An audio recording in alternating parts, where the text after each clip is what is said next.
Welcome to The Hypnotist, the show that gives you inside access to cutting-edge hypnosis with real clients facing genuine issues. Brought to you by the hypnotherapist demanded by celebrities, CEOs, and even royalty, Adam Cox. These recordings took place live from Adam's clinic in London's world-famous Harley Street. This podcast features powerful hypnosis, so do not listen while driving or operating machinery. This recording is not suitable for those with epilepsy or severe mental health issues. So, get yourself comfortable and enjoy today's episode of The Hypnotist. Hello, it's Adam here, and on today's episode of The Hypnotist, we're going to be doing a hypnosis session generated by random variables, and they could be emotions, they could be nouns, they could be a destination, and also a new language pattern card.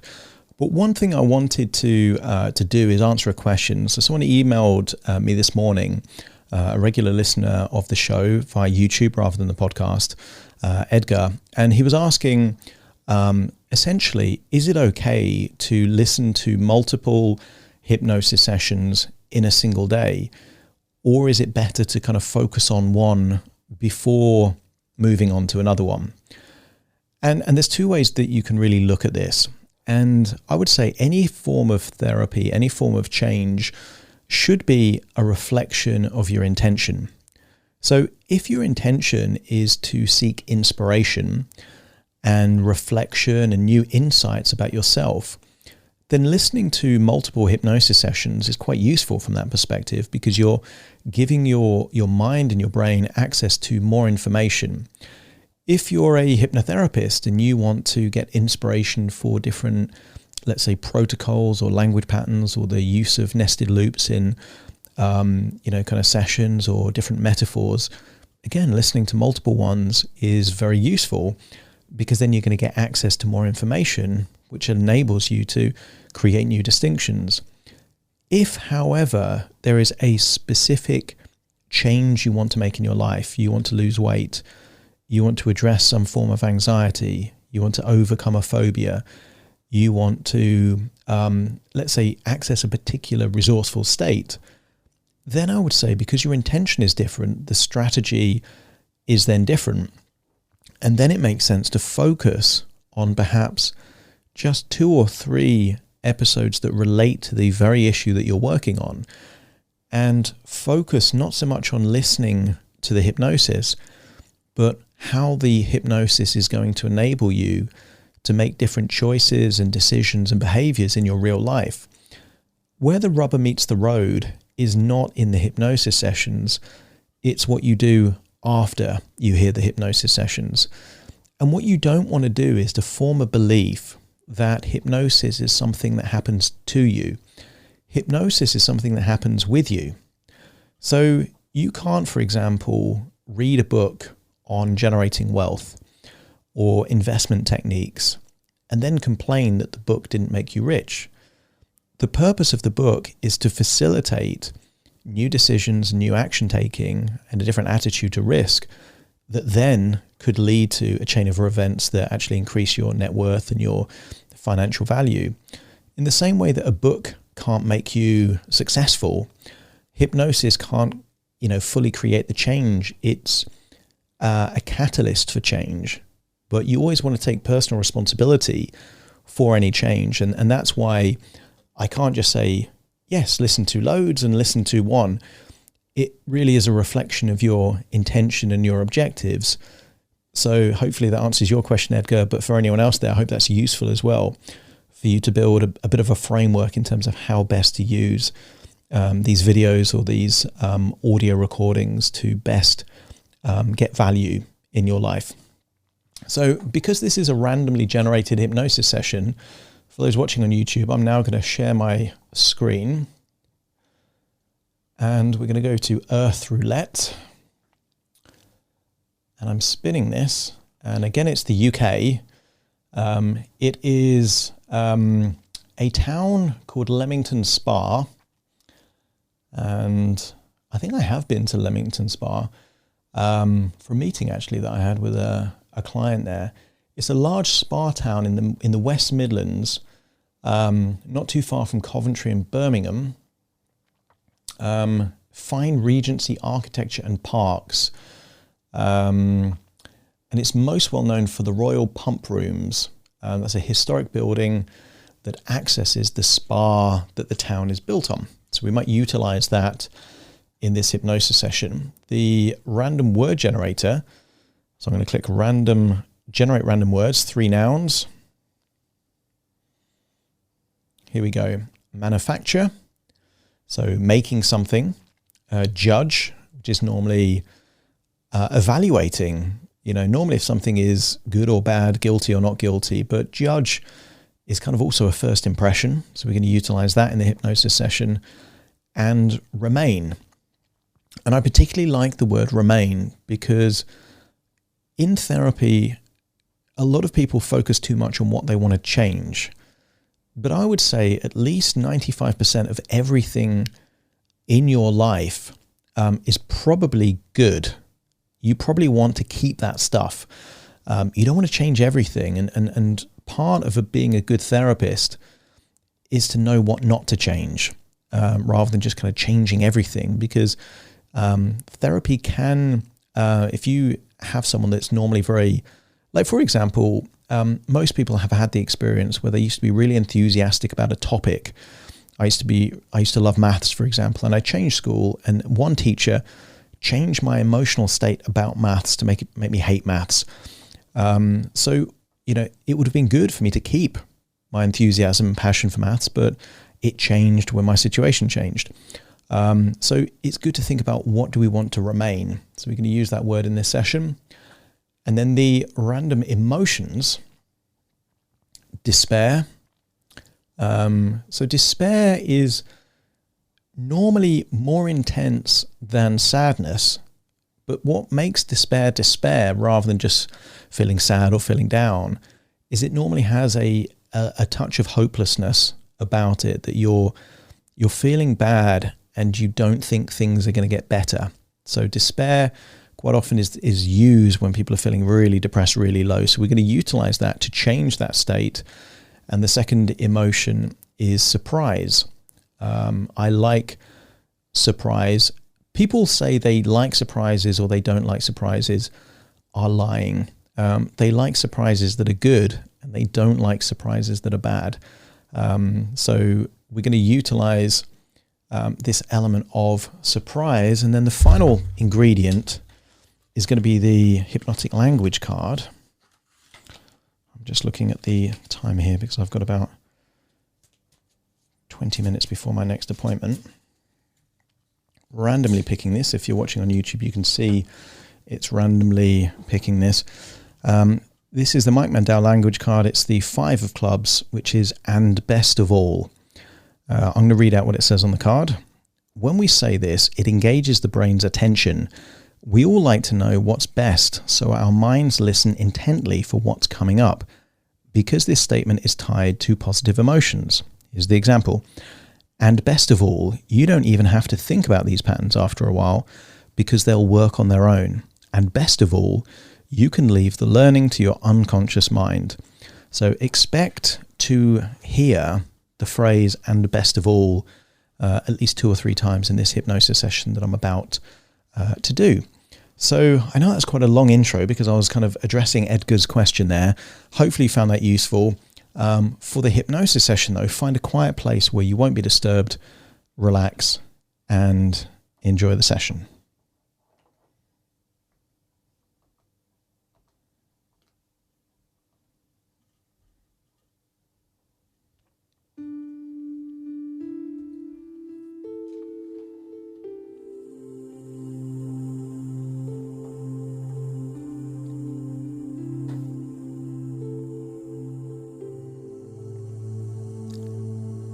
Take a deep breath in, and as you breathe in, imagine breathing in a resourceful feeling of relaxation, and as you exhale, just get a sense that tension, stress or worries are leaving your body in your outward breath.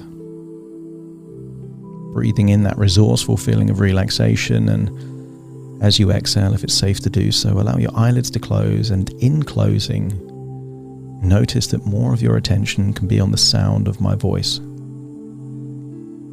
As you listen to the sound of my voice, give yourself permission to release any feelings of frustration, anxiety, or worry, so that as you breathe outwards, feel what it would feel like to let go of that tension now, to let go of those worries, to let go of that stress.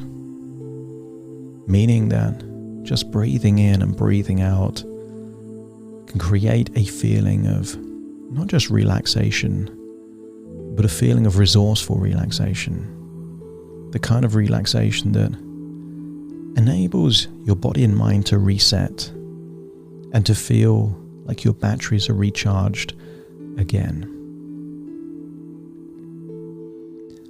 As your body relaxes, I want your mind to become imaginative, playful, experimental. And I wonder what it would be like if we can go on a journey inside your imagination. And best of all, is that your imagination will create an experience just for you. Because as you listen to my words, your imagination will create something that only you will experience. Everyone else will experience what their imagination creates for them. Imagine thousands of VR headsets creating a unique experience for each individual. So harness the power of your imagination and imagine going to a town in England, right in the center of England, right in the Midlands. And imagine going to a spa town, but imagine going to a spa town not in modern day, but back in Victorian times. Going back over 100 years to a time where this vibrant town was a place where the aristocracy, the rich, the industrialists would go to this town to unwind, to relax. I want you to imagine that you're back in the past and you're going to a spa inside the spa town.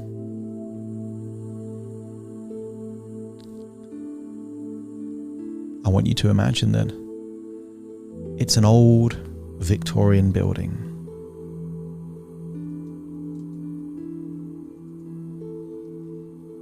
I want you to imagine seeing the old white stone. I want you to imagine looking at a room inside the spa that enables you to bathe in the warm mineral waters that have come from deep underground. Imagine natural light coming in from the ceiling, and imagine that you can bathe in this water, and imagine that the salt and the minerals in the water feel like you're able to float on the surface. I want you to get a sense that the minerals in this water are rejuvenating your skin, taking any tension away from your body, and enabling you to feel deeper and deeper, relaxed now. And while you're relaxing there on the surface of that water, I want you to imagine that you have the capacity to manufacture any emotion you desire. If you wanted to feel happy, you could manufacture that emotion just by thinking of a time that someone paid you a compliment, or someone surprised you with a wonderful gift or a thoughtful letter. And if you wanted to manufacture the emotion of motivation, Maybe you would just judge something in your life that you're not happy with. Judge that there is something that you want to change. And if you could evaluate that you have the resources to be able to change something that is now unacceptable for you, wouldn't that manufacture the emotion of motivation or desire to create that change? I want you to imagine that you are a judge in a courtroom,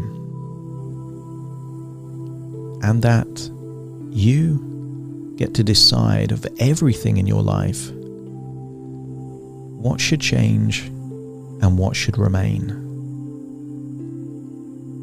I want you to think of those things that create joy and happiness and connection. Those things should remain. But how about we change the things that create the most unpleasant of emotions? I want you to judge your entire life and figure out what in the past has caused despair, such deep sadness and hopelessness. And I wonder if you can think of anything in your life that has contributed to a feeling of despair. Maybe it was things that happened to you outside of your control. Maybe it was situations that you found yourself in that with the benefit of hindsight you wanted to avoid. Maybe there are certain relationships or pressures on you that feel hopeless at times. And if, when judging your life, you can find anything that is cause for despair, wouldn't that manufacture the emotion of a desire to change it? And how do you change such negative emotions?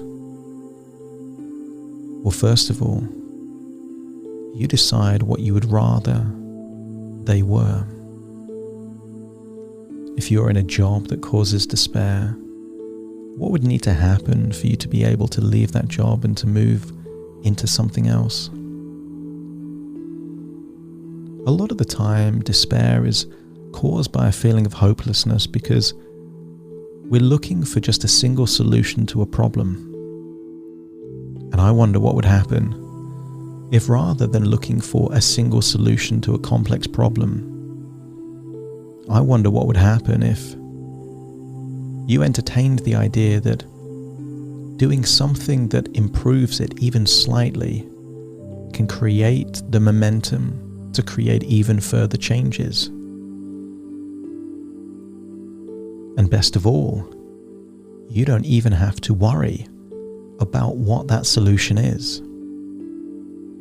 All you need to do is to judge that you're dissatisfied with this part of your life and committed to making some form of change.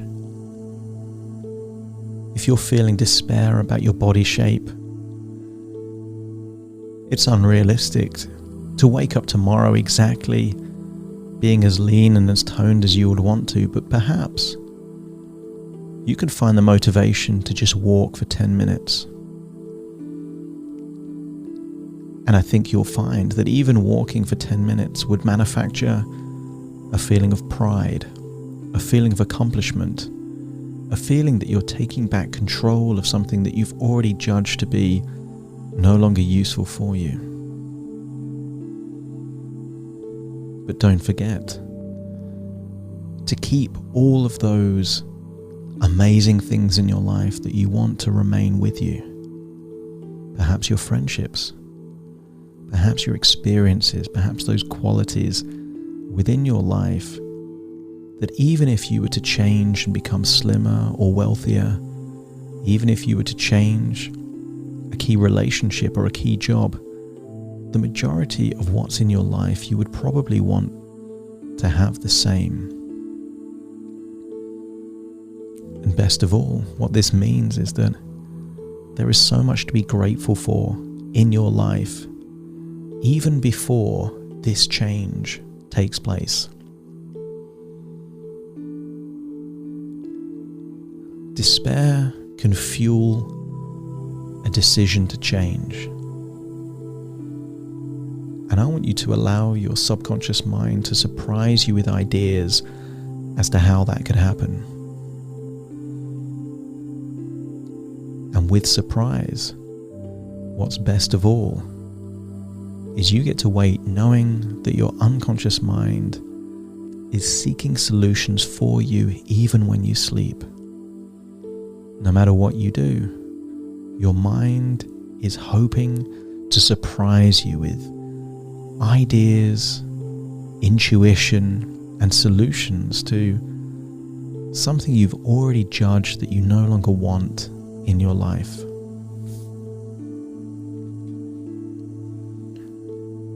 I want you to leave that courtroom no longer being the judge and find yourself back there in that spa, in Leamington Spa, floating on the surface of that warm water, feeling that the minerals have recharged your batteries. You feel energized, motivated, resourceful, feeling that you can take on new challenges.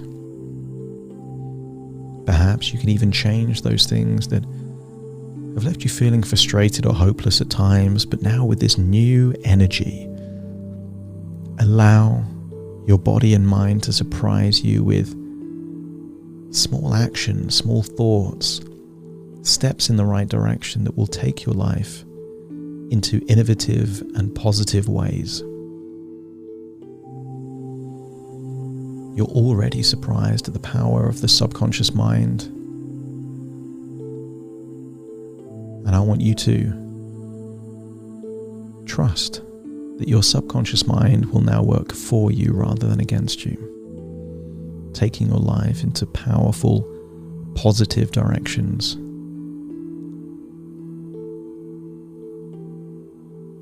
As you lay there on that warm mineral water, feeling energized and recharged, feeling healthy, you realize that all of this is just ideas within ideas, thoughts within thoughts, dreams within dreams, and actually you're listening to my voice firmly in the present.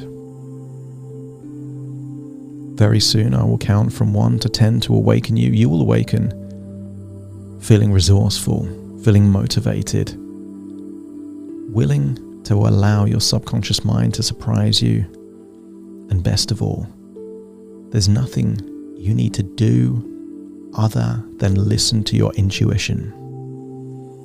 Feeling like you're in your body right now, take a deep breath in through your nose and out through your nose. Just wiggle your fingers, wiggle your toes. Get a sense that you're fully present in the moment, listening to my voice right now as I count from 1 to 10 to awaken you. Starting to count. 1, 2, 3, waking up. 4, 5, 6, more alert.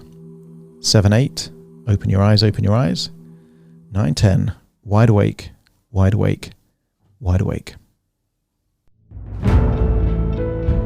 Thank you for listening to The Hypnotist with Adam Cox, the show that gives you inside access to cutting-edge hypnosis with real clients facing genuine issues. To automatically receive the latest episodes, please subscribe. If you'd like to support the show, please share this episode with just one friend you think it could help. And if this episode helped you, please leave us a 5-star review.